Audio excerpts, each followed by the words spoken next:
Hello everyone, मैं doctor Neelam Mishra अपने YouTube channel divine yoga पर आप सभी का स्वागत करती हूँ।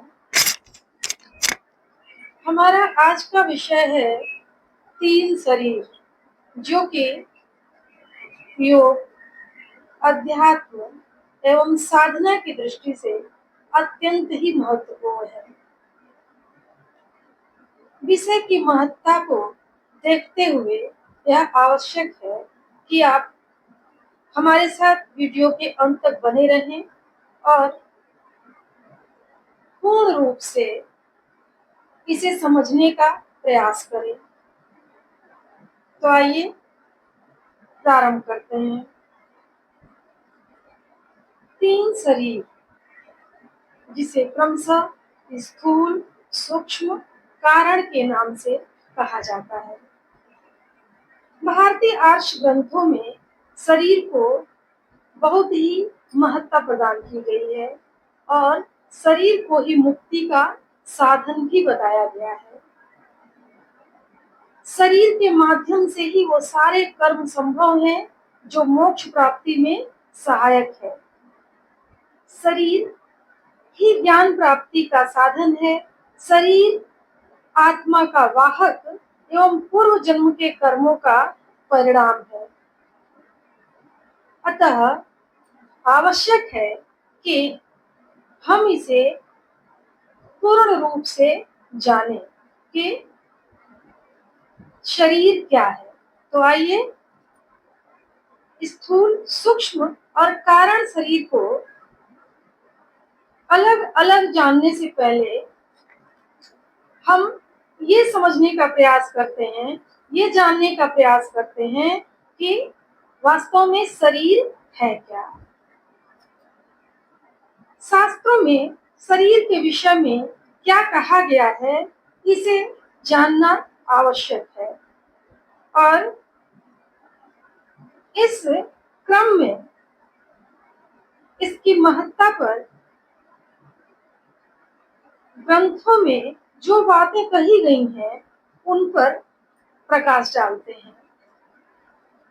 सामवेद में शरीर रूपी ग्रह को वात, पित्त, कफ, तीन तत्वों या धातुओं वाला तथा स्थूल, सूक्ष्म और कारण तीन आवरणों वाला बताया गया है। सामवेद में शरीर को रथैभी अर्थात रथ कहा गया है, जो कि आत्मा का वाहक है। से स्पष्ट है कि शरीर जो है वह गृह है जो वात, पित्त, कफ और सप्त धातुओं वाला है तथा स्थूल, सूक्ष्म और कारण इसके तीन आवरण हैं। इसे रथ भी कहा गया है, अर्थात यह रथ है जो कि आत्मा का अर्थात रथी का वाहक है। कठोपनिषद में भी शरीर को रथ कहा गया है। गीता में शरीर को क्षेत्र कहा गया है, जो कि क्षेत्रज्ञ की उपस्थिति का बोध कराता है। मनुस्मृति में शरीर की महत्ता का वर्णन करते हुए कहा गया है, शरीर माध्यम खलु धर्म साधनम, अर्थात शरीर ही वह माध्यम है जिससे व्यक्ति सभी प्रकार के धर्मों का पालन करते हुए मुक्ति को प्राप्त करता है। आगे चरक संहिता में कहा गया है कि जो चेतना का अधिष्ठान है, जिसके घटक पंच महाभूतों से बने हों और ये घटक समत्व की अवस्था में रहकर सहयोग से कार्य करते हों, उसे ही शरीर कहा गया है, अर्थात वही शरीर है।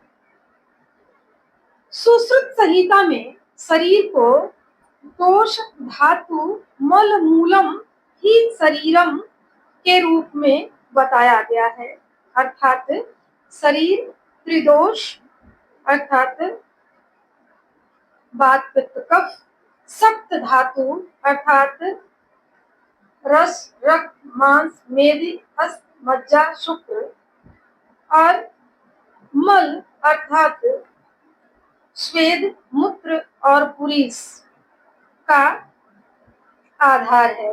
अर्थात इन्हीं से मिलकर शरीर बना हुआ है। दोष धातु मल मूलम ही शरीरम, अर्थात शरीर का निर्माण किससे हुआ है? तीन प्रकार त्रिदोषों से, सप्त धातुओं से और तीन प्रकार के मलों से मिलकर के शरीर का निर्माण बताया गया है।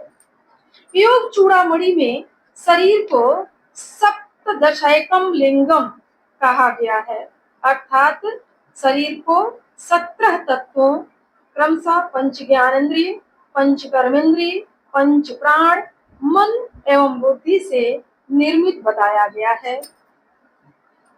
संस्कृत शब्दकोश में कहा गया है जिसमें निरंतर क्षरण और विकास की प्रक्रिया चलती रहती है उसे ही शरीर कहा गया है। आधुनिक चिकित्सा विज्ञान के अनुसार शरीर एक एकीकृत और कार्यात्मक प्रणाली है जो लाखों कोशिकाओं से बनी है, जिसमें डीएनए, ऊतक और अंग शामिल हैं जो एक साथ मिलकर के कार्य करते हैं। यहाँ पर इन सभी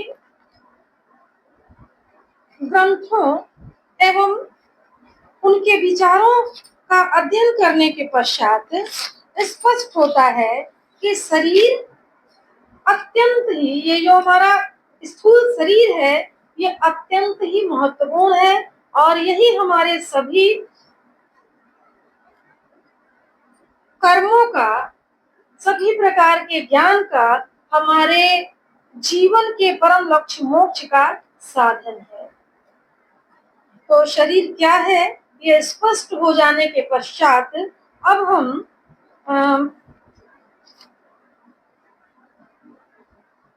स्पष्ट करना चाहेंगे कि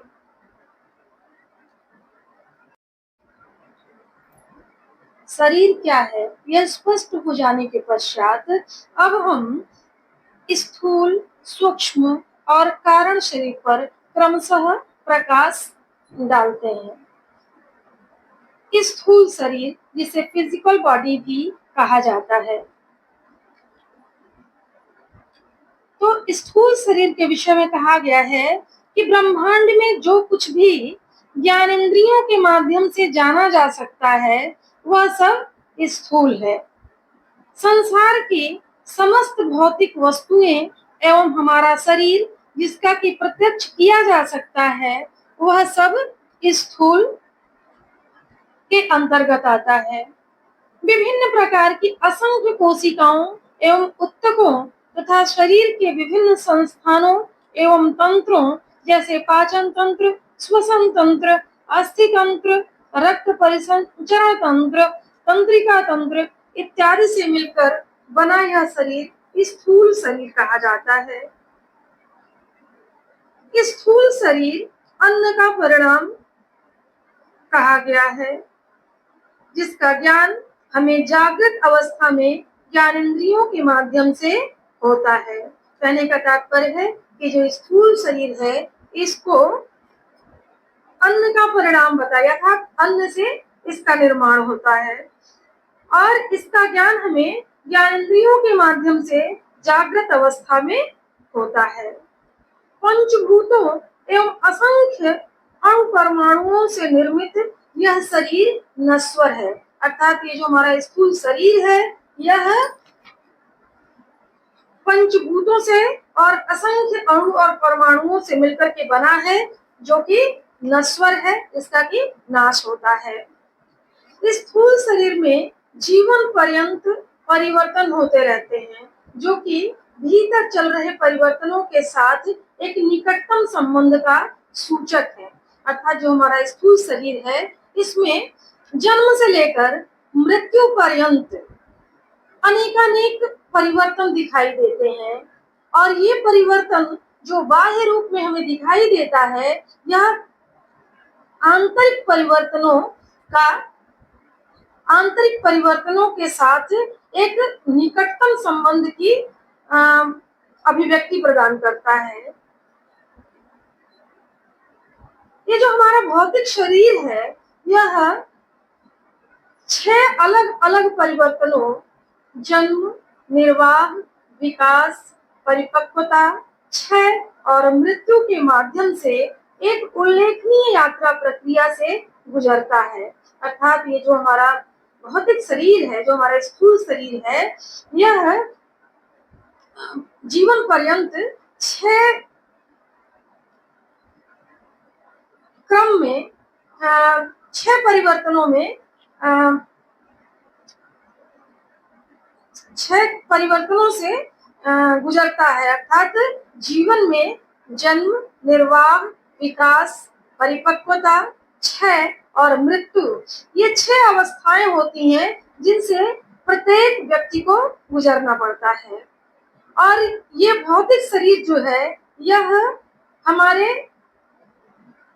एक चक्रीय प्रकृति, जो कि हमारा भौतिक अस्तित्व जो कि दिखाई देता है, यह चक्रीय प्रकृति का प्रतीक, अर्थात ये चक्र चलता रहता है।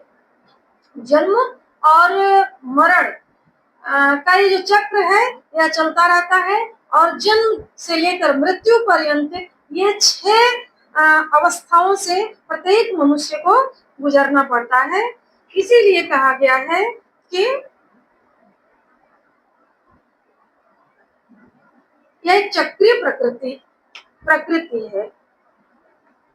इस स्थूल शरीर में ही अन्नमय एवं प्राणमय कोश की स्थिति बताई गई है। अन्नमय कोश भोजन का एवं प्राणमय कोश ऊर्जा का आवरण होता है। कहा गया है कि यह स्थूल शरीर जो है, यह अन्नमय कोश एवं प्राणमय कोश इसी में स्थित है, जिसमें अन्नमय कोश भोजन का, अर्थात शरीर को जो भोजन मिलता है वह अन्नमय कोश के माध्यम से मिलता है, और प्राणमय कोश के माध्यम से शरीर को ऊर्जा प्राप्त होती है, जिससे हमारे जीवन का संचालन होता है, अर्थात मानव शरीर का संचालन होता है। इस स्थूल शरीर के माध्यम से ही भूख, प्यास, गर्म, ठंडा, सुख दुख की अनुभूति प्राप्त होती है। अर्थात यह स्थूल शरीर, भौतिक शरीर ही वह माध्यम है जिससे कि हमें सुख दुख, गर्म ठंडा या भूख प्यास की अनुभूति प्राप्त होती है। इस स्थूल शरीर की आवश्यकताओं को पूरा करते हुए अन्नमय एवं प्राणमय कोश भोजन, जल एवं वायु के माध्यम से जीविका प्रदान करते हैं। अर्थात यह स्थूल शरीर ही वह साधन है, वह माध्यम है जिसके द्वारा अन्नमय एवं प्राणमय कोश भोजन, जल एवं वायु के माध्यम से शरीर को जीविका प्रदान करते हैं। उपर्युक्त वर्णन से स्पष्ट है कि स्थूल शरीर ही मनुष्य के होने का प्रमाण एवं सुख दुख भोगने एवं अंततः मोक्ष प्राप्ति का साधन है। स्थूल शरीर क्या है, स्थूल शरीर के क्या कार्य हैं, स्थूल शरीर की क्या उपयोगिता है, यह स्पष्ट हो जाने के पश्चात अब हम इसके दूसरे भाग सूक्ष्म शरीर पर विस्तार से प्रकाश डालेंगे। सूक्ष्म शरीर अर्थात जो कि ज्ञानेंद्रियों की पहुंच से परे है, ज्ञानेंद्रियों के माध्यम से जिसे जाना नहीं जा सकता, प्राप्त नहीं किया जा सकता, वह सब सूक्ष्म है। सूक्ष्म शरीर को मन, बुद्धि, चित्त, अहंकार का संयोजन कहा गया है। अर्थात सूक्ष्म शरीर क्या है?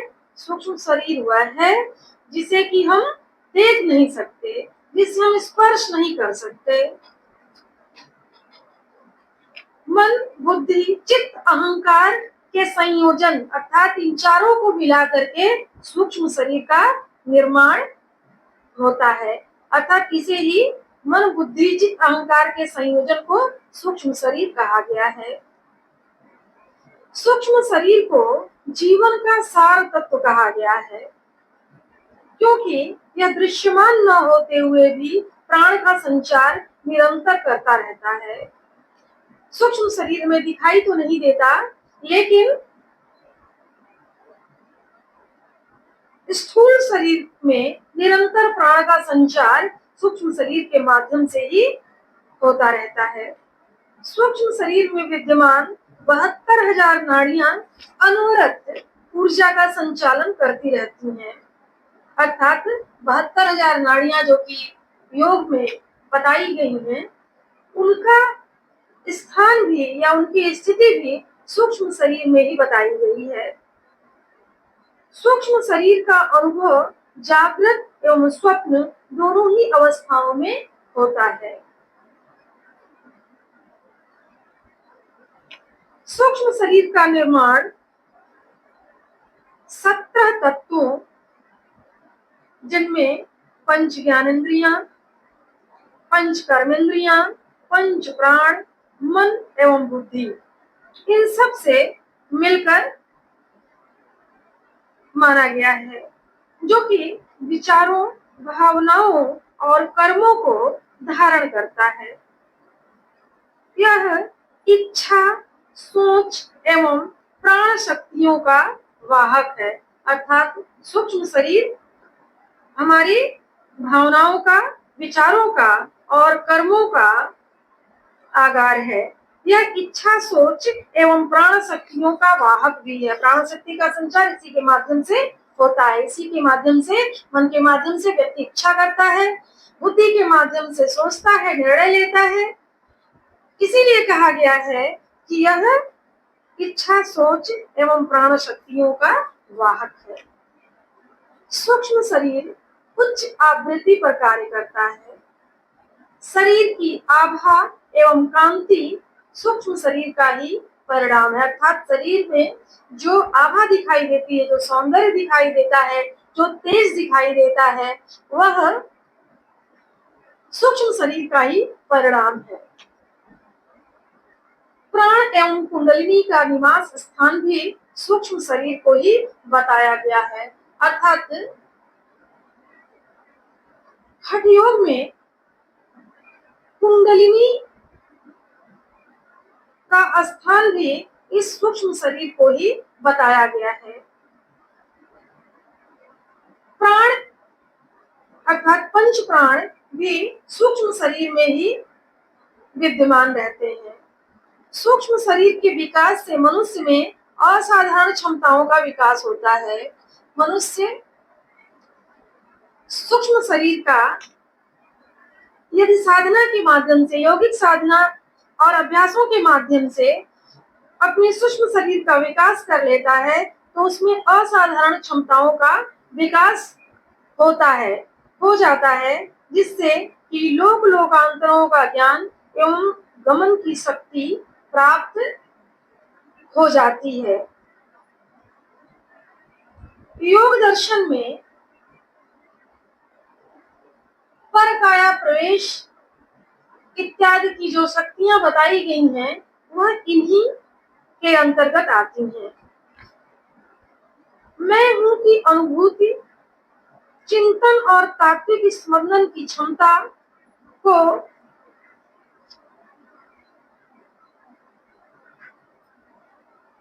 सूक्ष्म शरीर का ही परिचायक माना गया है। भौतिक शरीर के नष्ट होने तक सूक्ष्म शरीर का अस्तित्व बना रहता है। अर्थात मैं हूं की अनुभूति इस सूक्ष्म शरीर के माध्यम से ही होती है। जो भी हमें तात्विक स्पंदन होते हैं, वह सूक्ष्म शरीर के माध्यम से ही होते हैं। और यह सूक्ष्म शरीर भौतिक शरीर के नष्ट होने तक, अर्थात मृत्यु के समय तक विद्यमान रहते हैं। प्राणमय, मनोमय एवं विज्ञानमय कोष सूक्ष्म शरीर के अंदर विद्यमान रहते हैं। अर्थात इस सूक्ष्म शरीर के अंतर्गत ही प्राणमय कोष, मनोमय कोष एवं विज्ञानमय कोष की स्थिति बताई गई है, जो कि मानसिक अनुभव, ऊर्जा एवं निर्णय शक्ति का सूचक है।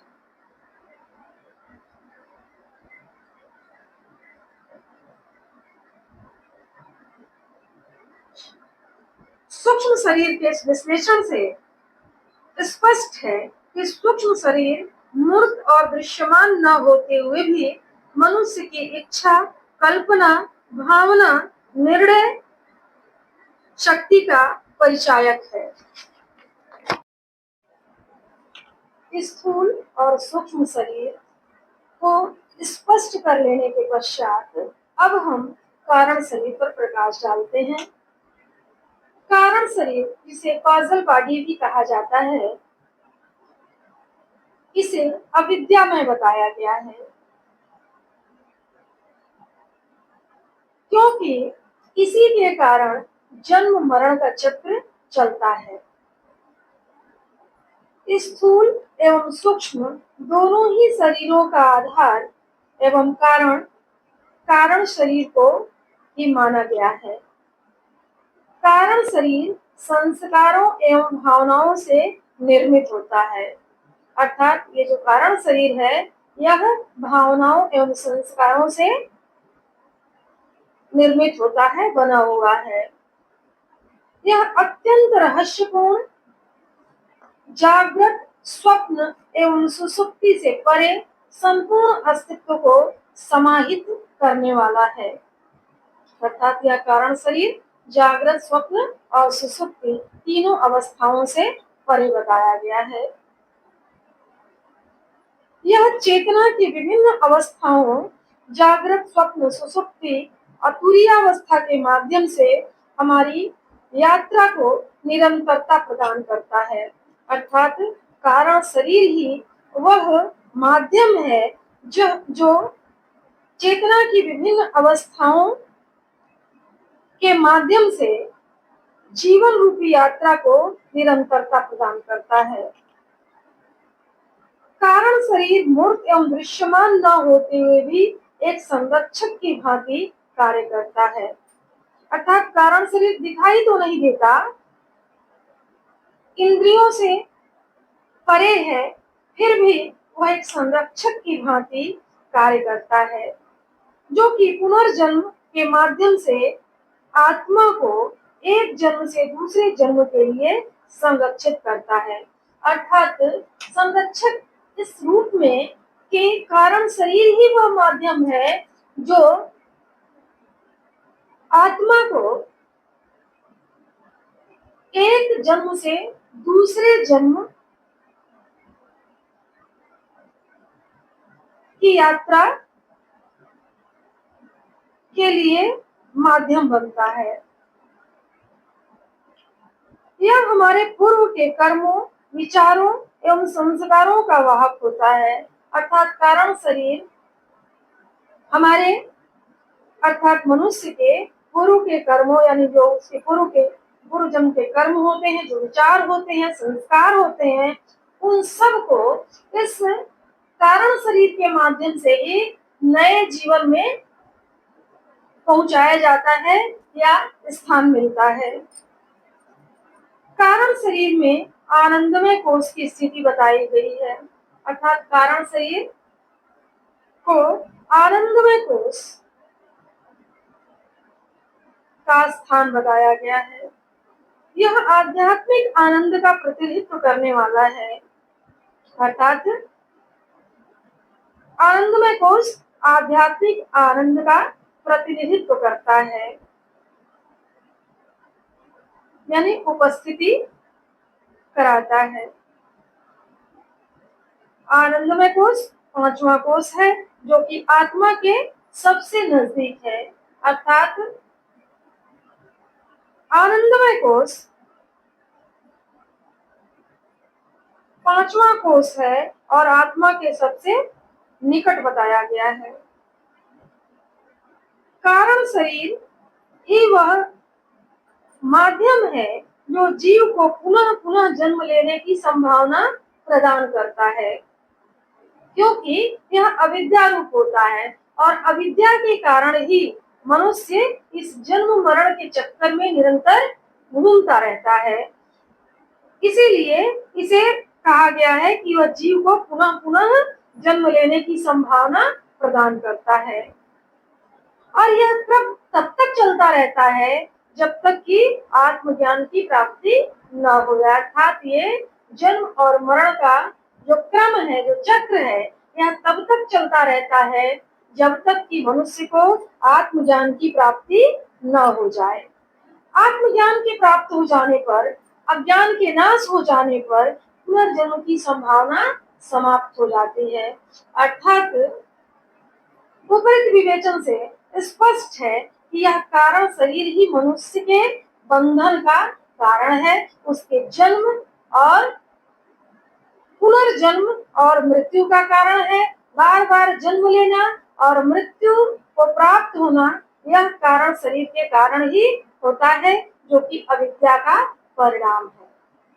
और मुक्ति की प्राप्ति के लिए यह आवश्यक है कि अज्ञान का नाश करके आत्मज्ञान को प्राप्त करने के लिए मनुष्य अग्रसर हो।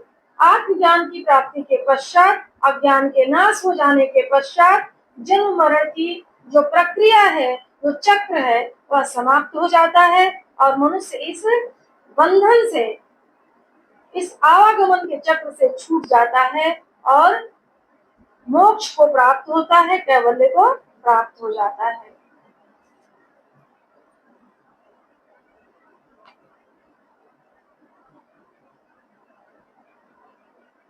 स्थूल, सूक्ष्म एवं कारण शरीर के इस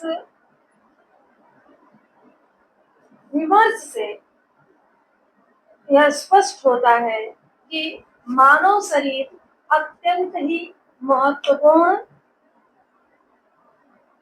महत्वपूर्ण एक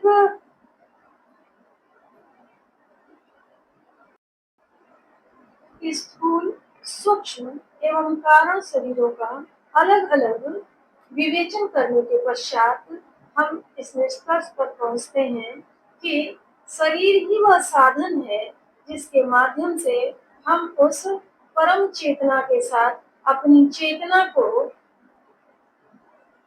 संयुक्त करके उस परम आनंद की अवस्था को प्राप्त कर सकते हैं, जिससे कि हमें इस दुख अज्ञान से मुक्ति प्राप्त हो सके। यह शरीर ही वह माध्यम है जो हमें आत्मज्ञान की प्राप्ति में सहायता प्रदान करता है। इसीलिए मनुस्मृति में कहा गया है, शरीर माध्यम खल धर्म साधनम, अर्थात शरीर के माध्यम से ही सभी धर्मों का, सभी प्रकार के ज्ञान का और सभी प्रकार की साधनाओं का सही ढंग से पालन करते हुए हम उस परम तत्व को, परम चैतन्य को, परम आनंदमय स्थिति को प्राप्त कर सकते हैं और मुक्ति, मोक्ष, कैवल्य की अवस्था में अपने आप को पहुंचा सकते हैं। इसी के साथ अब हमारा ये विषय यहीं समाप्त होता है। आशा है आपको विषय अच्छी तरह से समझ में आ गया होगा। आप अपने सुझाव एवं अपने कमेंट्स के द्वारा हमें अपनी प्रतिक्रिया से अवगत कराएं। हमारे चैनल को अधिक से अधिक लाइक एवं सब्सक्राइब करें ताकि हमारा मोटिवेशन बढ़े और हम अधिक से अधिक योग से संबंधित वीडियो आपके लिए बना सकें। इसी के साथ अपनी वाणी को विराम देती हूँ। धन्यवाद।